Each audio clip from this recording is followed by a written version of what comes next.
Welcome to episode number 29 of the ISPC Tailboard Talks. I'm your host, Mark.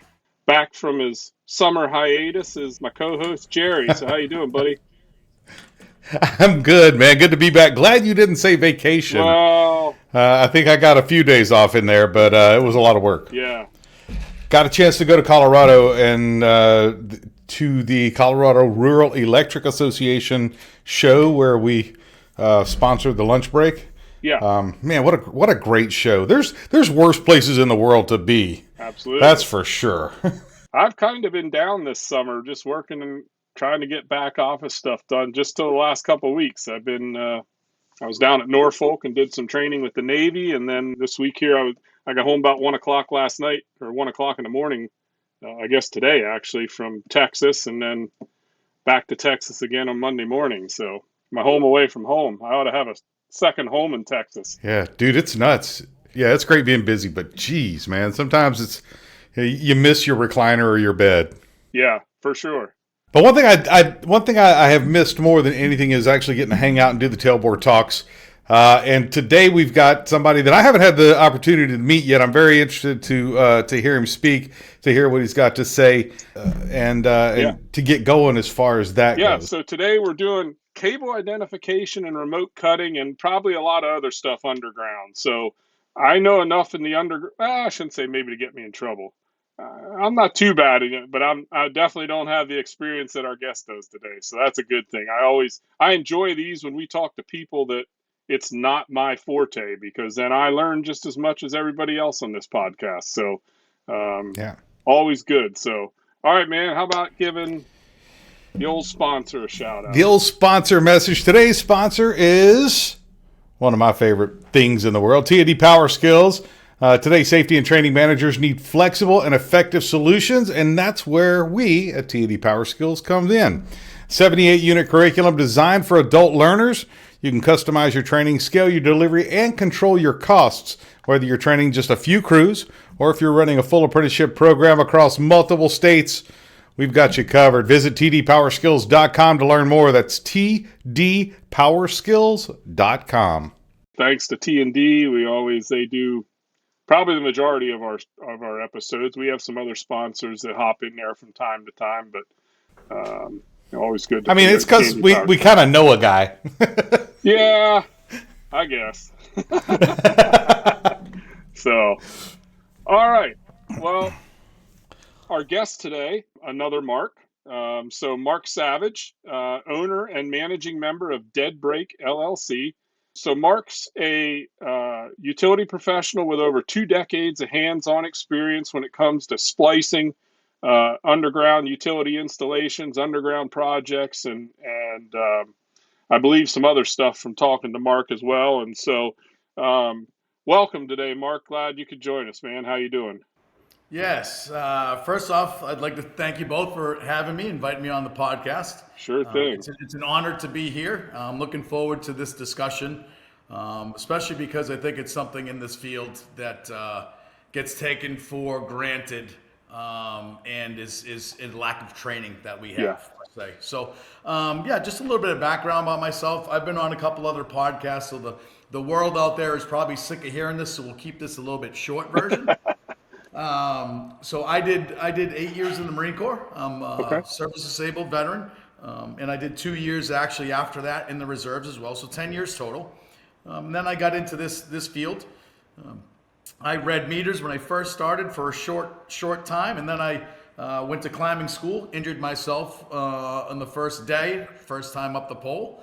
And then 4 weeks later, I got an opportunity to go in the underground. 24 years ago, now today, I never looked back. Yep. So I am a cable splicer through and through, have dual ticketed, have some experience in the air as well. But I don't claim to have any experience up in the air, but I'm a great bucket buddy. I can help you.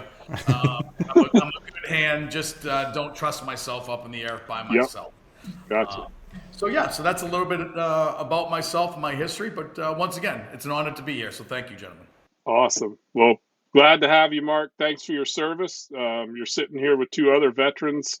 We have a couple more veterans in our company, so thanks for that. Always good to. No other Marines, though. Well, yeah, that's true. We got a lot of Army and what was Jim? Was Jim a Jim Marine? was Army, I believe. Yeah. Oh, well, okay. For some reason, I was thinking he was a Marine, but okay. We're hard to find. Crayon poisoning runs rampant. Yeah. Good deal. All right, so let's jump right in. We'll start with our ISPC Tailboard Talk, and really we're going to just touch on the the title of our podcast today when it comes to cable identification and remote cutting and so on, and really to emphasize the importance of identifying cables. Right, I've done enough work in the underground world, to know. You open up a pad mount or something to that nature, and there's no labeling, right? Or the labeling's laying on the bottom of the pad mount. Now what do I do, right? You just can't assume, oh, this tag goes here and this tag goes here, or whatever the case may be. And especially when you then step into the realm of, okay, now I'm going to cut something, right? Rather than just open an elbow and place it on a feed through or something to that nature, right? So it enters a whole nother dynamic into the I got to make sure I got the right cable or things are not going to probably go right. So just a couple things we kind of want to touch on in the tailboard talk around this. One, and we've kind of already touched on it, never assume, right? We always got to verify that we're on the right cable. Things can go south very quickly if we're not properly identifying the cable or the circuit that we're on. All the way from when you're trying to just de-energize something, or in this case, if you're doing energized, cutting, we definitely need to make sure we're on the right cable. Test before you touch. Whether we're doing de-energized work or whether we're doing energized work, we still need to test and make sure that that we know the status of the facility that we're about to work on. We always want to double check our labels, right? Like I said in the beginning here, I'm sure you've run into it too, Mark. You get, whether it's in a vault or a manhole or in a pad mount, not always is everything labeled or labeled correctly, right? And so making sure that stuff is correct is probably half the battle, right? Another one, have a second set of eyes, right? You can't talk enough about having that buddy there to kind of peer check you, right? And it's very easy to make assumptions when you're working by yourself, right? And so if you have somebody working with you, a lot of times you can quash those assumptions before they come mistakes, right? Or before they come incidents by having somebody else to kind of have another set of eyes over your shoulder. Always want to inspect your tools. Watch out where you position yourself in regards to the hazards in the energized facilities. Communicate. Can't say enough about communication, especially if you're working with multiple groups of people, right? A lot of important things there when we're talking about, again, not only just underground work, but utility work in general, right? And so, anything you want to add in there, Mark, when it comes to any of those points? Yeah, I think we're going to touch base on a lot of those where it Okay. comes into where we're tying in when we get into the questions portion. But I really like to emphasize, because a part of this tends to come into, when you're switching, if you have to do it and you're doing a test clearance, and maybe some of this work falls within a test clearance. Mm-hmm. So effectively using the three-way communication just like you would use while doing a switching order. Yep. So keeping those same characteristic traits and those same habits, past practice habits, is a good thing to lead into the thing. So even a second set of eyes, Yep. Even if that second set of eyes isn't qualified, if you can explain the job enough to say, hey, I need to be looking for this, Yeah. and it needs to say this. So they can at least stop you from making a mistake. So I love all that you have there. And yes, we will touch base on some of that. Yeah, and I think you make a good point, Mark, and I always like to stress this. Sometimes an inexperienced set of eyes, second set of eyes, can almost be better than a second set of experienced eyes, because that second experienced person, and it's human nature, we all do it. If we're two journeymen working side by side, we tend to make assumptions about the other person we're working with, especially if you worked with them for a long time, right? Hey, this guy knows what he's doing. Yeah, I'll kind of keep an eye on him, but I, I don't have to tell him how to do his work. He knows what he's doing, and sometimes that can be bad. Correct. So, I would add that to its implied instructions. You add implied instructions into implied knowledge. So this is a 24-year journeyman. I've never met you. I assume that you know what you're doing. sure. You know, Yeah. so it's bad on all of the accounts. That's what we're trying to change for sure. Yep. Yeah. So let's go ahead and move into our, well, I guess before we move into our guest segment, Mr. Jury, you want to give another shout out to our sponsor today? Absolutely. T&D Power Skills is bringing you today's episode of the Tailboard Talks.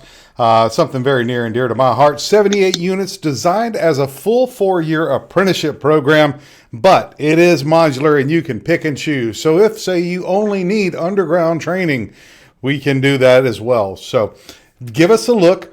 tdpowerskills.com. Shoot me an email, jerry@tdpowerskills.com. I'd love to tell you all about it and how we can help you, whether you have one crew of 5 people or you have 555 people or over 1,000. We can scale up directly for you. tdpowerskills.com. All right. I guess let's jump into it, Mark. And so really this is all about, you today. So I'll throw some questions out there, and we'll chat back and forth, but really, like I said, you're the expert on the call today, and so we're wanting to get I want to get some knowledge just like everybody else is getting some knowledge on this thing. So I guess we'll just start out, right? And so you got a lot of years of experience, and we kind of touched on it in the Tailboard Talks segment, but cable identification, probably one of the most critical steps when you're working in the underground world, right? And being able to identify that you're on the right circuit or you're on the right conductor or cable, as you start to, and that starts with switching, or, if you're going to do energized work versus de-energized work. But, why is this step so important to your success in the underground world? Okay. So it's a great question, and it's one that we're going to first answer by, unfortunately, why this is such an issue in our field is because we see people cutting into live cable still to this day across the United States within this industry. And, we could probably put our thumb on 2 of the major, issues would be lack of knowledge and lack of training. Those are the 2 things that are out there. They just don't know that it exists. So the why it's critical is because in order to do anything in the underground, if it's not new, we are cutting into existing prior energized cable. Mm-hmm. Not only does that cable have to be, we have to bleed off the induction, right? But it's if you were to cut it, just like pulling an elbow, how many times have you seen someone go and pull an elbow and take their hand and put it right onto that pin without bleeding off the induction, and next thing you know, they get a black mark or a hole in their finger or thumb, Yeah. right? So these are the things of why it's crucial, because that cable has the capacitance still built up in it. It can get you. Yeah. And it's a hidden knowledge, right? So Yeah. in the underground, in the overhead, we can look up, we can look right, we can look left, north, south, east, west, whatever, and we can see, hey, I don't have a connected line down that way, or Yeah. that pole is down. There's no transformer on that pole that used to be there. We can physically see that, and then we can physically see our isolation points and our grounding points. In the underground, whether that is in a duct line, if it's in a manhole system, a vault, whether it's a URD trenching system, we most of the time cannot see where it comes from or where it goes. Mm-hmm. So the critical step in this isn't anything other than identifying the correct cable, and then cutting the correct cable. All of that other stuff is just the precursor to getting to where we need to be. So the critical steps of switching and all that stuff, the work, that's critical, but that comes after. The switching is critical, but that comes prior. The main step is getting to that point, identifying the right piece of equipment, and making sure that that is de-energized. So What I say, PPP, proper preparation prevents. And in this case, it could be critical that's exactly right. issues. And I think what a lot of overhead guys don't realize is that when you take an arc flash and you put it in a confined space, such as the underground, the pad mount transformer, it becomes a lot more direct. It becomes a direct explosion. Yes. What do they call it? Shaped. It's a shape charge then. Correct. So let's take a URD setting. So most of our industry, right, that's going to listen to this would be in that URD setting, right? I'm on a smaller side in manholes and vaults. The industry now is usually 8-foot stick, okay? But you're still going to feel, the 3,000 to 5,000 degree arc flash that takes place of that. Now it's in that exposed air, so it's going to rise up, out as well, so it's not as much, but you're still going to take it. The concerns are when you're inside of a manhole and you're switching these things. I came from, and I know this is crazy, I came from an area where we used a 2-foot shotgun inside of a manhole. So most people say that doesn't exist. They've never seen it. Yes. Well, when you have MVIs, vacuum switches that are on the wall, and you're in a manhole, you can't fit a 4-foot or a 6-foot or an 8-foot stick. Yeah. But those things have to be switched. Now, 99% of the time, it's not switching energized, right? But all in all, you get that one time when it's there and you're Sure. Identifying the cable that needs to be isolated is crucial for that when you're closer to it. So yes, very, very valid picking up on that point as well, for sure. Yep. So let's dive a little bit into this, Mark. And so obviously there's a process, right? And everything we do in the utility space, whether it's overhead, underground, substation, network, no matter what, almost everything we do has a procedure, right? A specific way that things get done. And, I've had these conversations till I'm blue in the face in the 20 plus years I've been in this industry, especially when I was a supervisor. Sometimes the right way is the only way, right? Guys all say, well, what's it matter if I do it this way or this way? I still get to the same answer or the same end result. Well, yes, but what risk are you taking to get to that end result, right? And so when it comes to, again, we've said this is very similar to switching, right? And switching is a very cut and dry, crystal clear process or procedure using 3-part communication, give out the answer or, give out the statement that you want, get confirmation in it, and so on. So when it comes to best practices in what we're talking about, because like you mentioned right out of the gate, this is still an issue across our industry of people cutting into energized cables, getting on the wrong cable. So what is, in your mind, what is the proper process or procedure that somebody listening to this that maybe is just coming into the underground world, or even some folks that have been in it a while, maybe they're getting, unfortunately, we still have in our industry these days too, where the younger generation comes in and is learning from the older generation, right? And not necessarily is that older generation always doing it the best possible way, right? Let's not leave the elephant in the room, right? Like it is what it is. I mean, I see it in a lot of the training I go do as well, right? Grounding and bonding and other types of training. Walk us through what that process looks like, right? I walk up to a URD pad mount, or I go down in a vault and I'm going to do X, Y, or Z. You don't have to get into every little idiosyncrasy, but like, what's that process look like to get somebody to the point where, hey, I'm about ready to pull that elbow or cut that cable, and I've got a pretty darn good feeling nothing's going wrong? Yes. All right. Well, I'm going to walk you through a flow chart that I have. Okay. And this flow chart is, if you're cutting a live cable after you go through this flow chart, you did something wrong following the flow chart.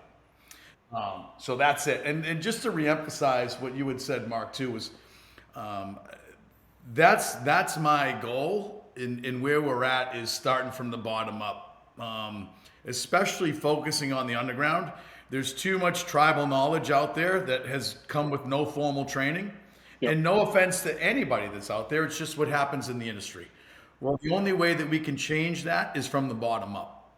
So we need to get a hold of these young guns, these young apprentices that are going to be in this industry and want to change this for the future. So to all those that are out there, I'm going to list basically a flow chart. If you listen to the questions and you follow these questions, you answer yes or no to these questions, they should guide you right in to where you would be cutting a de-energized cable.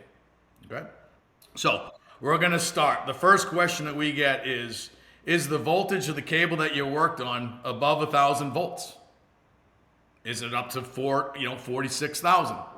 Okay, so that's the question. Am I working on a primary? Am I working on secondary? Or am I working on underground transmission? If your question is you're working on secondary, bang away, cut it. You got it. It's live. You can do it. Just be careful, obviously. We do that in a network system all the time. Obviously, overhead, we do that all the time, so that's no problems. With your high voltage, anything over 46, obviously there's going to be some issues with that. So we're going to address that, and that's going to go back to whoever is in charge. If you're trying to cut a transmission, your dispatch and your supervisors are going to have a plan already set and established for you. And by the way, there's not multiple transmission lines running side by side. So your identification on your underground transmission should not be that difficult to get, right? So that's another one. So we've answered that question. It does fall within the medium voltage range. The next thing that we're going to do is we're going to research all available records and perform a complete and thorough field inspection evaluation. So whatever that means is we're going to go out and we're going to get our records that are inside. Then we're going to go do a manhole, vault, whatever inspection. Is the paperwork that we have, that we get back from our engineers, does that actually follow what is in the field? And if it isn't in the field, then we can start to make corrective actions, right?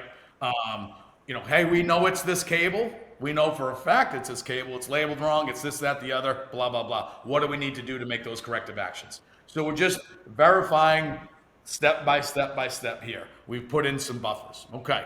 So the next question would be, after we've evaluated everything, is the cable already isolated? Has it already been isolated, de-energized, cut, capped, grounded, isolated, de-energized, left in the hole, abandoned? What is the case? Yeah. So if the answer is no, if it's an abandoned cable, okay. If it's yes, then you would go through your abandoned cable procedures, how to properly identify abandoned cable, and then pull it out, which would most likely be a continuity test, some sort of continuity test, okay? If it is an abandoned cable, if it's not an abandoned cable, then you have to go back up to the start. Because, well, if it's not an abandoned cable, what type of cable is it? How did you get down to here and say it was abandoned? So it's not going to allow you to go on. So go back up to the top, which is a great fail-safe. All right. Your next thing is, after cable's isolated, are your grounds present and visible? Right? What does that mean? That means if it's your grounds are present and visible, what's the one thing when you have that you can now do? Test. So if you can have those two things, now you're in the element of never being able to identify a piece of cable without using electronic trace. That is your goal. So your goal is to be able to electronically identify every single cable that you're going to cut. So you can only do that if you can put grounds on both ends and you can attach that. So the thing is going to be, if the answer is yes, it's going to say cut and electrically trace, right? Boom. You document it on your job brief, all right? So next one's going to be say it's no. Say you can't get a electric trace on it. So is it a minor repair? Are we trying to relocate that cable? Or, is it just we need to identify it because the cable's in the manhole and we don't know? If that answer is yes, we're going to make sure that the cable's de-energized and then try to put an electronic trace on it. Mm-hmm. So we're getting in those things where you got to put that trace on. The next one that comes down, is it a faulted cable? So if it's a faulted cable, you probably won't be able to do what? Put any piece of test equipment on it, right? Because you need that return. So then in lies, okay, if it doesn't, now you're going to have to start into the other thing. There are procedures that you need to do by your company. Okay, if it's a faulted piece of cable, mid-span, in the duct line, how would we identify it? Right. And then your company comes up with the rules to go from that. Okay, so we're walking through that, and then we can keep coming down. Is the fault visible, or is it up a duct line? All right. So what are we using? Are we using the signal generator? Are we using the thumper to verify? Did we use, are we actually looking for the thumper, listening for the thumper? Or did we use a TIMCO, where we're going to go down and we're just identifying it because we have a feeder from substation to all ends, and we want to identify that whole circuit in one night, but it's 8 miles of cable.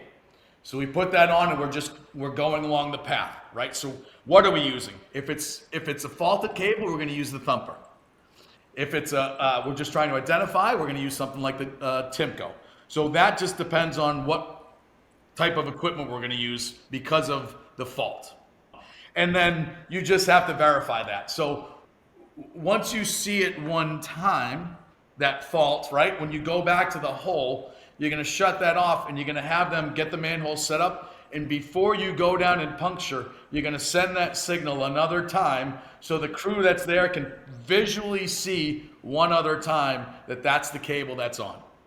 Okay, so that's the real procedures to going down. But we can walk through like a URD where let's open up.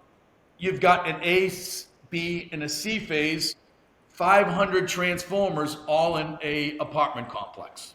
They jump around. When you laid your cable down most of it was direct buried. You're going to lay it down and you're going to have 6 sets. You don't know which one because if you installed singles, you're all getting the A phase. So every piece of cable that's in that trench has an A phase. So how are you going to be able to identify those things, right? So that's where we're talking about the identification, isolating those elbows and putting that in, amp testing and things of that nature. So there's other different procedures that we can get through, but that's a step-by-step thing. Is you should walk yourself through some sort of step. And if there are companies that are out there that don't have that, we at Deadbreak, we do write procedures, cutting and remote cutting, cable identification policies and procedures. Because if you're not in a network system, it's going to be a little bit different. If you're not I came from situations where we would work ungrounded quite often because you're working in between switches that you cannot physically ground.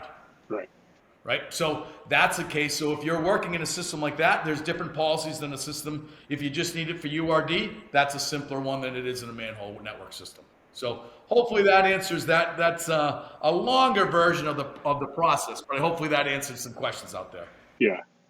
What's your process? And hopefully it's not that you accidentally already cut the wrong cable, but when you're talking about labeling, right?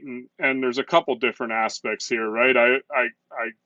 There's just no label there, right? And then I got to go through some processes to identify that cable that we've already touched on. But let's go to the other end of this where the cable is labeled, and let's say partway through your process something just doesn't seem right, and all of a sudden you realize, hey, maybe this cable isn't labeled correctly. Maybe somebody got labels swapped, right? And what I think is cable XYZ is actually cable ABC. Correct. Right? And again, hopefully you identify this before you cut the wrong cable. But I guess maybe the better question is, going with what we were talking about a little earlier, never assume. If anything, is there anything for the people that are listening? I guess, at what point do you trust that everything is correct? And at what point do you say, I'm not sure this cable's labeled right here, right? Things are starting to not make sense. Like where's that where do you Yes. get to that point? You know what I mean? Yes. Yes, We'd sir. like to assume that everybody did their job right leading up to this point, but we all know accidents or mistakes happen. And I know I've ran into stuff in the field where this just doesn't seem right here. Something's not jiving here, right? So, Yes, I would do. So I'll give you a really good example on this one. This happens quite often. And so up north, you had a tendency the companies didn't allow contractors on the property. okay, Okay, so we didn't want, just didn't want you touching the equipment. And this is the reason why. Down south, I ran into this problem.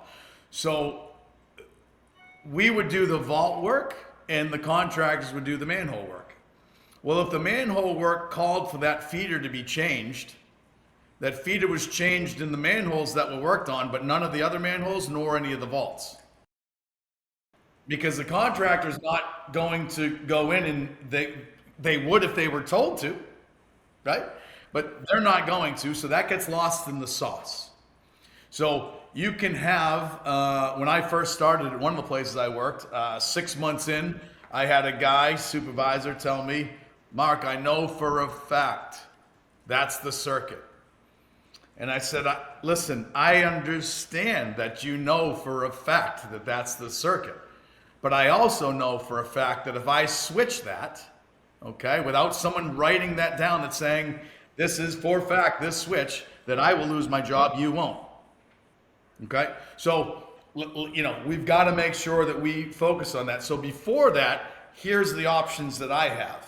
Okay? So, I'm going to look at the cable.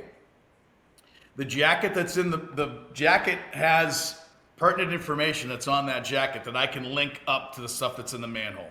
yeah, Is it the same manufacturer? Okay. Is it the same voltage? The footage markers.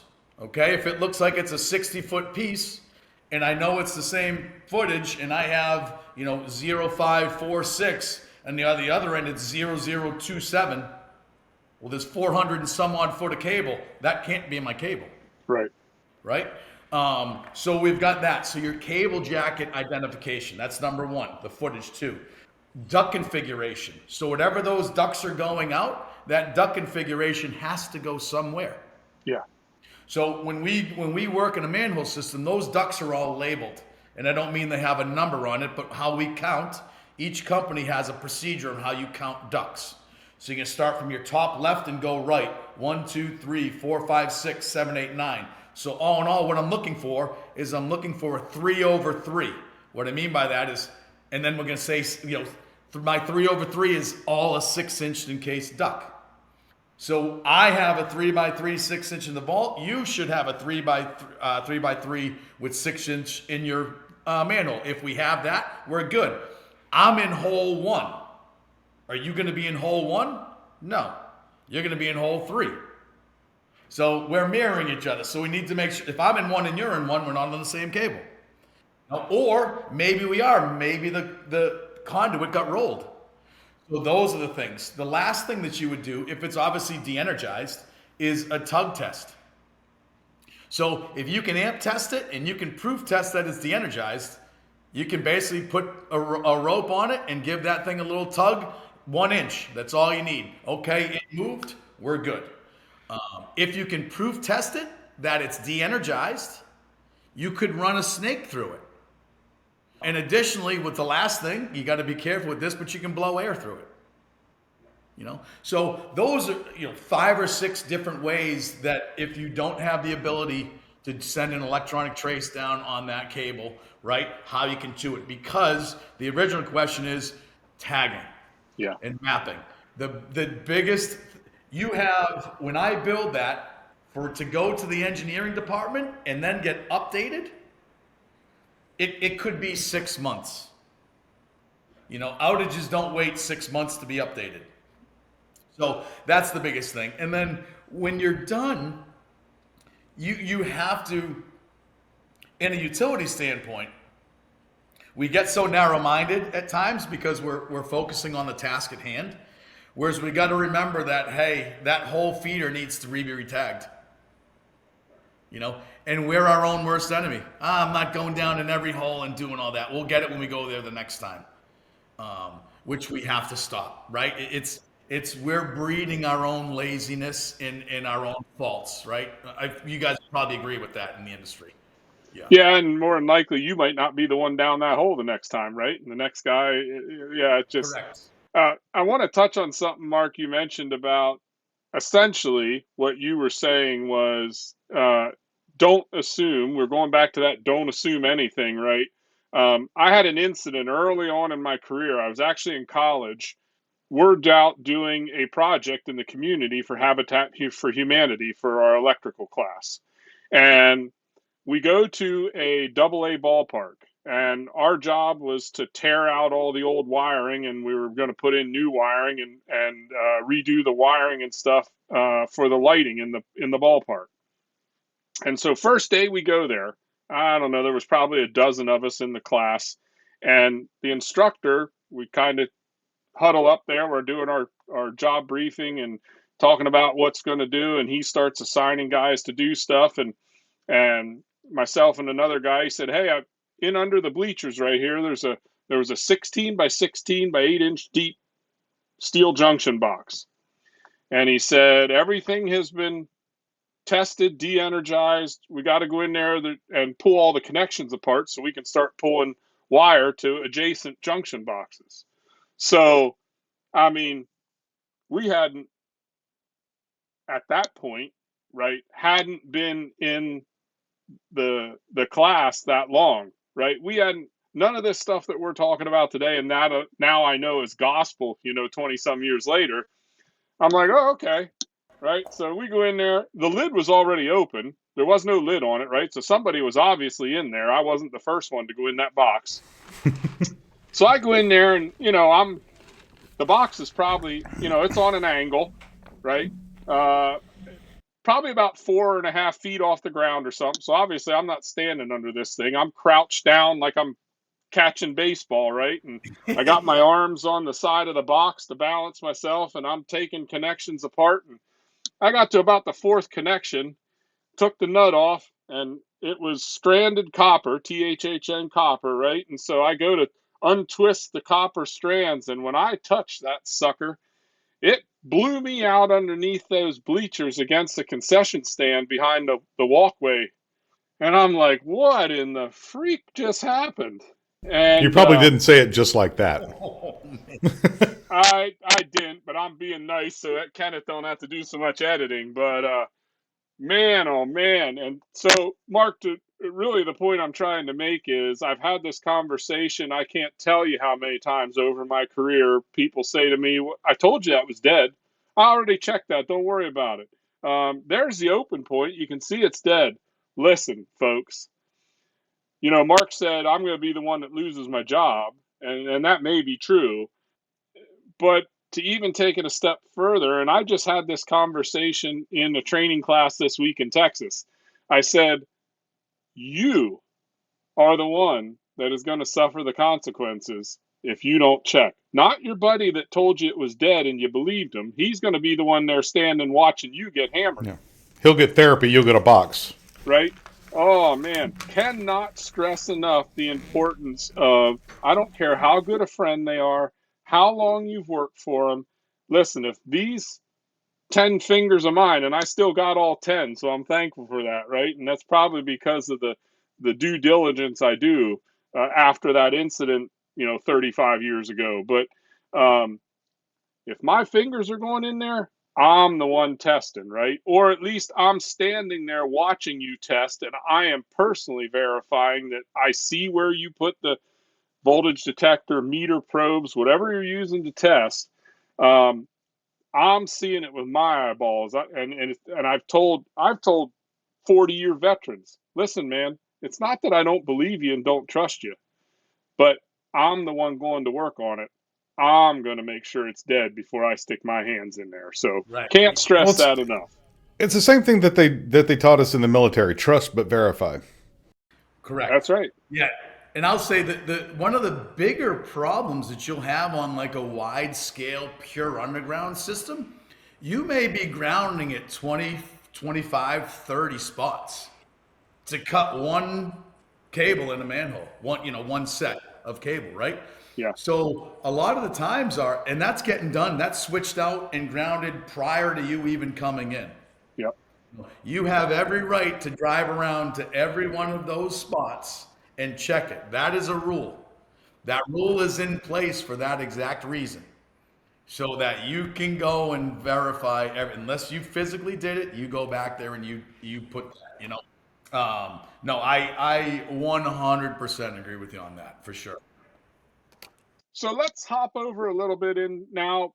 I think we've probably covered the identification part, right? And what happens if you don't. So now we're getting to the point of cutting, right? And so multiple ways to cut cable, right? Everything, obviously depending on size, you can go all the way from your, Klein pliers all the way up to, multiple different types of manual cutters to remote cutters, you name it. So let's talk about some of the advantages, Mark, where, maybe in this, why would I use remote cutting tools over traditional cutting tools, right? What's the advantage? All right. Yeah, I had first and foremost, this one is a huge passion of mine that I really truly want to get out of the industry. I know it's used a lot across the industry because it is one of the cheaper tools, but this spiking tool, okay? So there are basically 4 options. You can use a hydraulic spiking tool or air spiking tool. Use your 8-foot insulated ratchet choppers, something for like a trench, a hydraulic cutter, or the Bluetooth, mobile cutting thing. So Yep. let's dive into a little bit about the spiking tool. So and here's the procedures, right? So the point of the cable or the point of the cut or the point of anything, correct, is to identify it, make a cut so that we can properly test it and verify that that's the cable that we're on. If we do that with a hydraulic cutter, insulated stick cutter, and Bluetooth cutter, they're all giving you a cut right through and that's fine. With the spiking tool, it's putting a spike in that cable. You're going to go and test that cable. Are you going to put your hands on that cable and cut it with your hand? I sure help wouldn't. Nope. Because I don't know if that spiking tool even went through the insulation.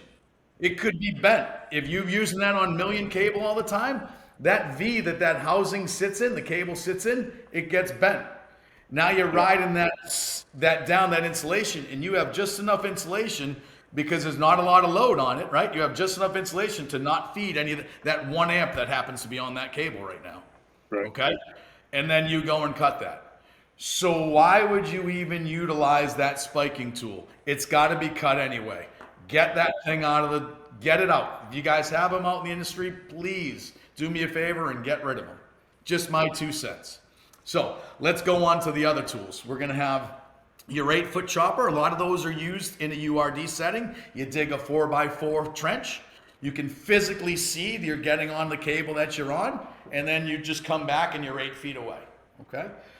Not the greatest, because if it's the bad cable, that's fireball still coming up and everything, but at least you're out of the, you were talking about pinch points in the thing.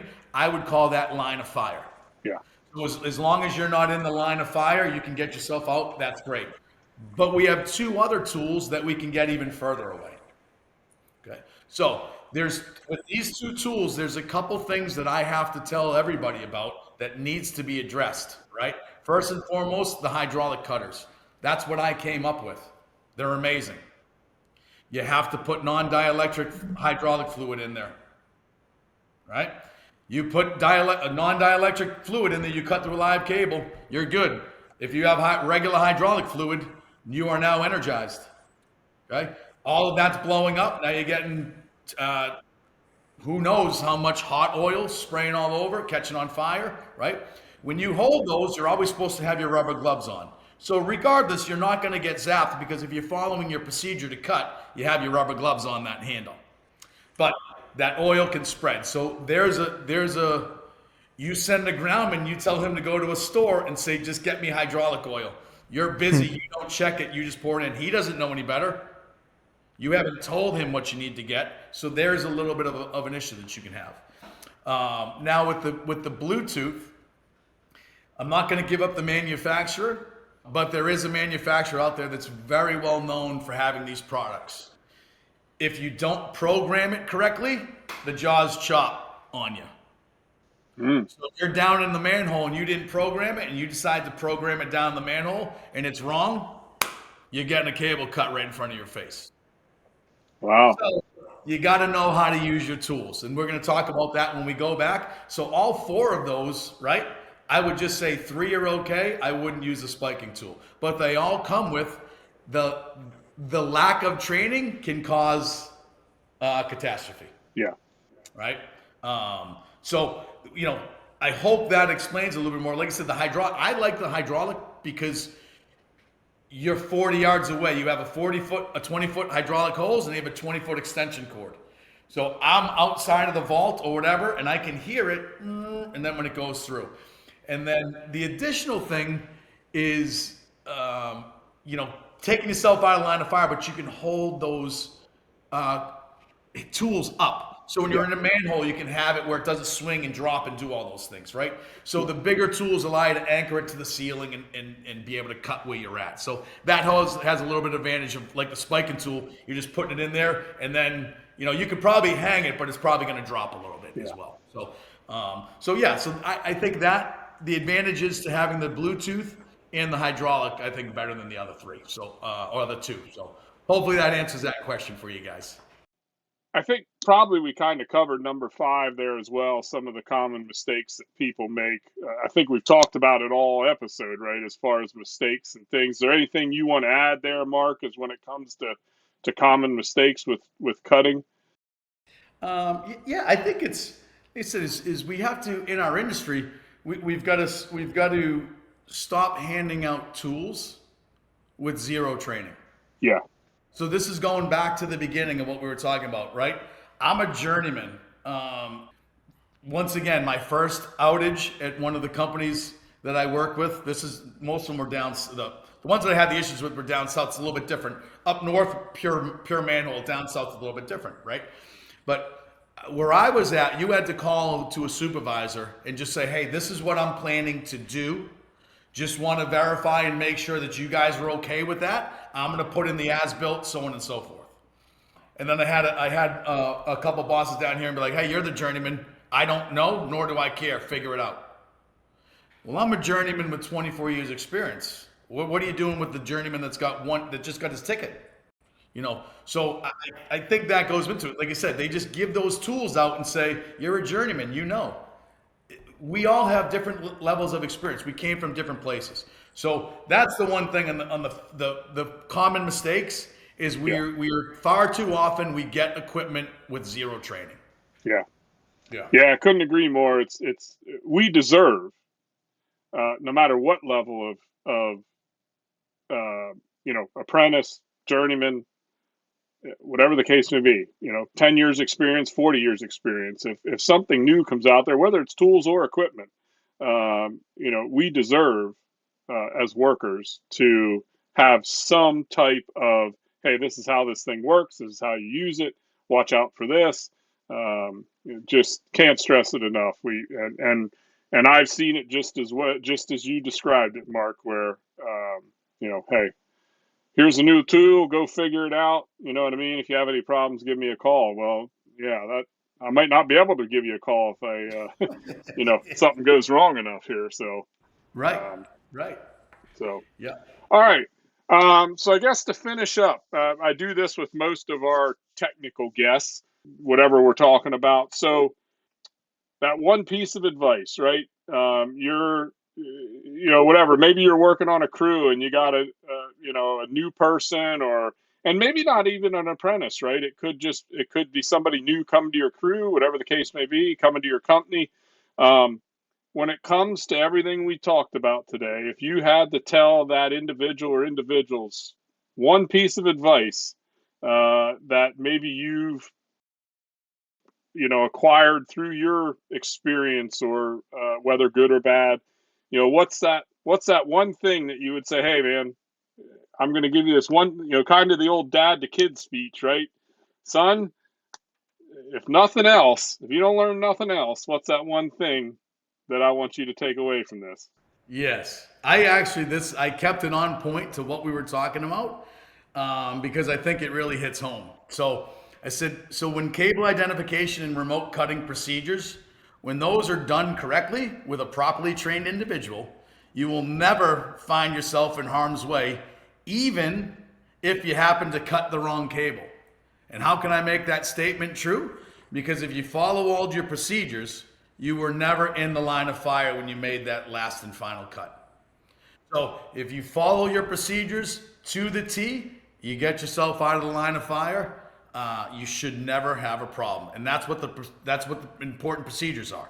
Yeah. Yes, we have to do this, but the end result is, even if something bad goes wrong, you're not there to get hurt. Today's show has been brought to you by T&D PowerSkills. Training and safety professionals face more pressure than ever to keep their line worker programs compliant, current, and cost-effective. And you have to maintain control of your training, and you can do that. Be a control freak with T&D PowerSkills. 78 units, deliver it in your way, whether you're doing short refreshers or managing a full DOL certified program.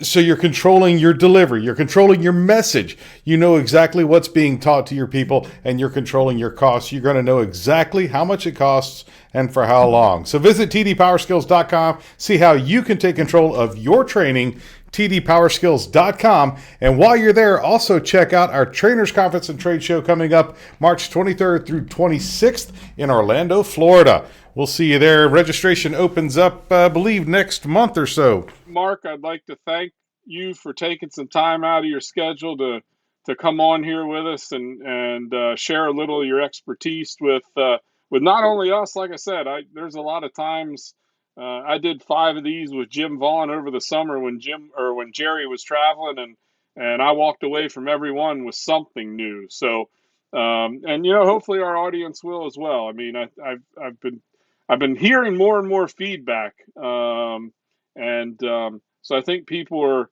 it took a while to people to understand we were doing this and kind of get it out there, but I'd like to thank you for taking some time today and joining us.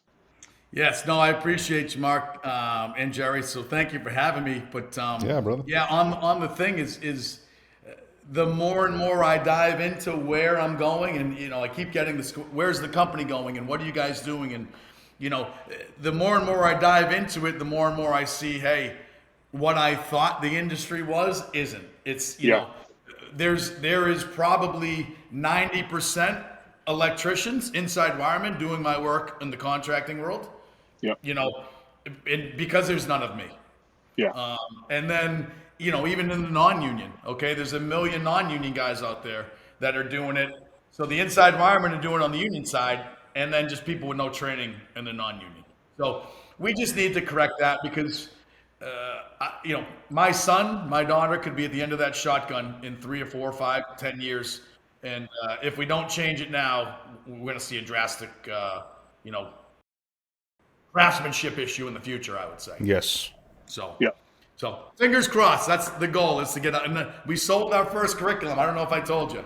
No, that's congrats, great, man. Good deal. Yeah, so I did 19 chapters. I'm going to say it averages 25 pages a chapter, and they all come with PowerPoints, quizzes, nice. And then demos. And now I'm working on the lead one now, but basically cable pulling, splicing, URD switching, URD troubleshooting, yada, yada, yada, you name it. But we sold the first one to a utility company in Connecticut. So fingers crossed, man. Awesome. Perfect. I'd love to have you pick at I have an intro to substation, if you'd be interested in taking a read. Okay. It's written for a cable splicer. Gotcha. It walks you through the substation. This is what this is. Let's go. Yeah. You don't need to worry about it. Just know what it is, but don't touch it, right? Yeah. If you're interested, I'd like to send you that if possible. Okay. Yeah, for sure. Cool. Appreciate that. So that's all I got, guys. Appreciate that. All right, man. Thank you. Jerry, real you quick wanna take before a we full cut out of here, the views and opinions shared in this podcast are the personal viewpoints of the participants and may not necessarily reflect the stance of the Institute for Safety and Powerline Construction or its staff. It is highly advised to consult your company management before implementing any actions or policy changes. Please support our sponsors bringing this to you. TD PowerSkills, thank you so much for doing that. And also, for more episodes of the ISPC Tailboard Talks, subscribe in your favorite podcatcher and be sure to leave a review. We would love to hear from you. Also, if you want to hear about something, hear us talk about something, leave us that comment as well. We're always open to suggestions. Until next time, thank you. The ISPC, TD PowerSkills, and the Tailboard Talk. Thanks, Jerry. Thanks, Mark. We'll see you next time on ISPC Tailboard Talks. Thank you, gentlemen.